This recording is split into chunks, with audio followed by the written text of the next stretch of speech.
Here are solutions to homework set number 11 for ECE 463-663 Modern Control.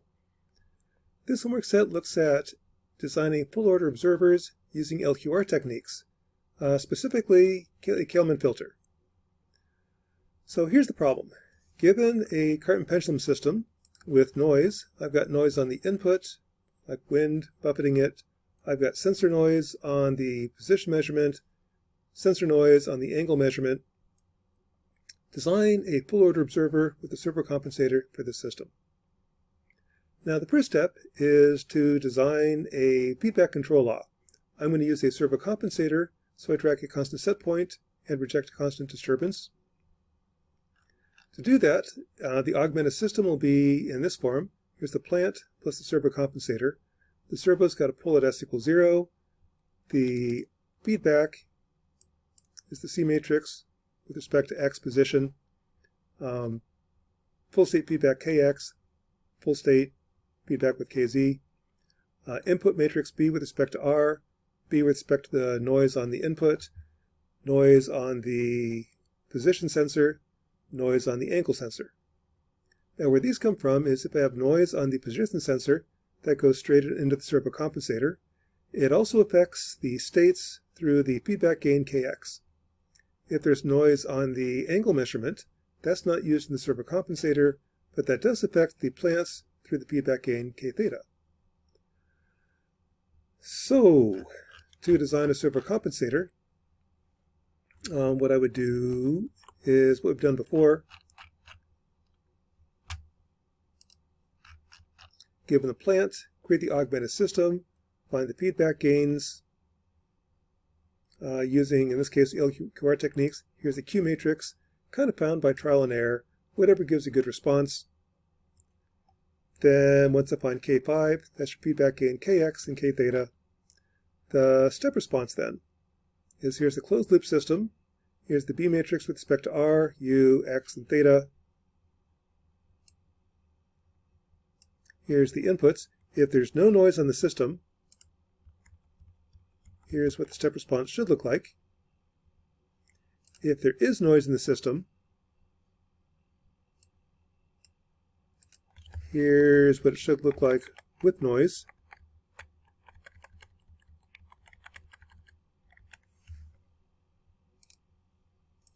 Okay, kind of bouncing around a little bit.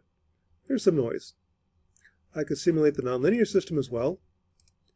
So here's the plant. Here's the cart and pendulum system. The dynamics is from a previous homework set. Got the Coriolis gravity forces found used in Lagrangian dynamics. Go back to homework set number 4 to come up with that. When I simulate this, I'm going to be using the input uses full state feedback. I've got sensor noise. So the sensor noise is on x, theta, x dot, theta dot. I don't actually have sensors for x dot and theta dot. That's coming up later. So this is kind of cheating, assuming I measure those exactly. What the input would be, the output is C times x plus noise. The dynamics have input noise. Here's my servo compensator with noise. The observer, we'll get to that in a sec. Simulate it. Currently I'm cheating. The observer tracks exactly. And if there is no noise on the system, here's the step response without noise.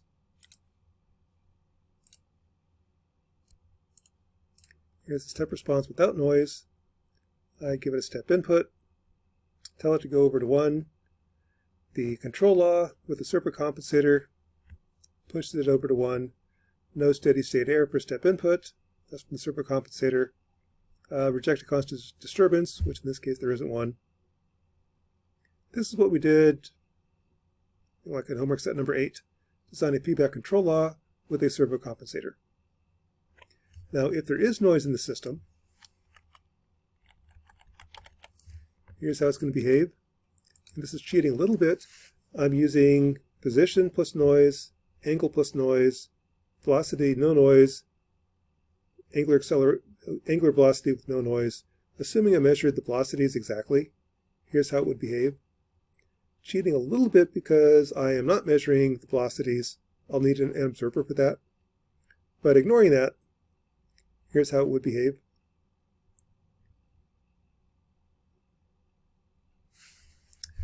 Alrighty, so going on to the next problem. Suppose I do not measure velocity, angular velocity, design a full order observer to estimate those terms. Now there's a couple ways to design observers. I could use pole placement and LQR techniques. Pole placement, let's place the poles at -3, -3, -3, -3. Seems like a nice spot. Problem I have is that pole placement techniques don't work with two sensors, so let's just use position, ignore angle. So use pole placement to find that. Here's the position measurement, there's the angle, observer gain 0, I'm not using it. When I design the closed loop system then, here's the closed loop A matrix, B matrix with respect to R, B matrix with respect to the noise on U, B matrix with respect to the noise on X, B matrix with respect to the noise on Q. This is actually 0 because I'm not using angle. The noise sneaks in. It's going to be not optimal because the feedback gain H is too large. Now if I simulate that, here's the step response without noise. If I do have noise, it's tracking fairly well. This is the plant and the observer states, plant observer. I can see how that works in the nonlinear system. Okay, so I found the observer gain H using pole placement. That's HX, HQ is 0. There's the net H. I will take this out. So I'm now estimating the actual positions. And what I should be doing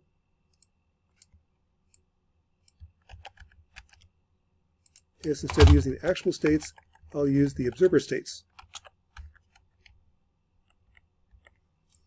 to find U. Now what that looks like, this is the observer. I'm only measuring position and angle. I'm ignoring angles, actually only measuring position with noise. The noise on the position measurement is causing the observer to be a little bit off. There's actually two plots there, the position, actual spot, and where I think it is. Occasionally the noise kicks in, you can see there's a slight difference. Because the observer gains are a little bit large, I have a worse estimate, which is affecting the response of the system.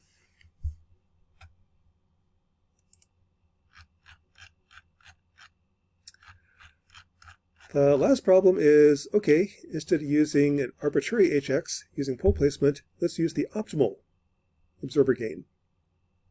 That's called a Kalman filter, just a highfalutin term. For the Kalman filter, what I do is, instead of finding H using pole placement, I'll find it using LQR techniques. So this I have a very specific Q, very specific R. Q is your F, which in this case is B. B times the noise, standard deviation, times B times standard deviation transposed. R is the variance on the sensor noise on X, variance of the sensor noise on angle. Find H is the optimal H given that system, which has two terms, HX, HQ. Using those improved observer gains, I get a better estimate of the states, and they're still actually pretty good. If I use the improved H, the gains are a little bit lower on X. I'm using angle now. That'll give me slightly better estimates of the states.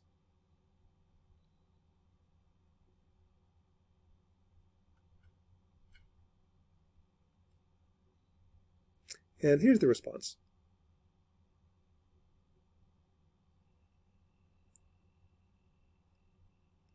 Again, not a whole lot better. You see the gains are about a third as much. so the error is going to be about a third as much on X. Theta now kicks in. If I look at the variance, the standard deviation of the actual states and the observer states, the Kalman filter actually did give me a better estimate. A little bit hard to see, but it is better. Part of the problem this homework set doesn't show off all that well for the Kalman filter is the plant is open loop unstable. I have to have an observer gain just to stabilize A minus HC. So even if there is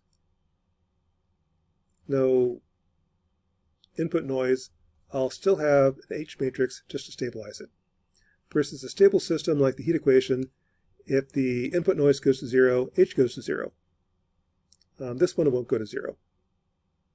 That's part of the reason that the pole placement and observer look kind of similar, but you can see that the Kalman filter is better. So that's homework set number 11 for 463.